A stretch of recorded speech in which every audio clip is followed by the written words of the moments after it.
ជំរាបសួរបងប្អូនទាំងអស់នាងខ្ញុំផាណែតថ្ងៃនេះមានប្រធានបទមួយមកចែករំលែកជូនបងប្អូនស្ដីពីគម្រោងវិនិយោគថ្មីឬការបង្កើតតំបន់សេដ្ឋកិច្ចពិសេសគម្រោងបង្កើតតំបន់សេដ្ឋកិច្ចពិសេសឲ្យស្របតាមច្បាប់ត្រូវមានទំហំដីចាប់ពី50ហិកតានិងឯកសារតម្រូវមានដូចខាងក្រោម 1. ពាក្យស្នើសុំវិនិយោគចុះបញ្ជីគម្រោងវិនិយោគមានលក្ខណៈសម្បត្តិគ្រប់គ្រាន់ 2. លក្ខន្តិកៈក្រុមហ៊ុន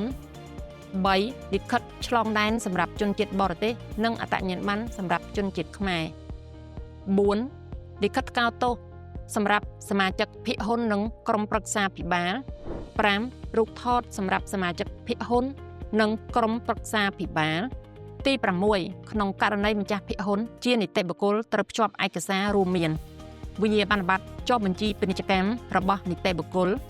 លិខិតតែងតាំងតំណាងនីតិបុគ្គលប្រវត្តិក្រុមហ៊ុនមេនិងលក្ខន្តិកៈក្រុមហ៊ុនមេ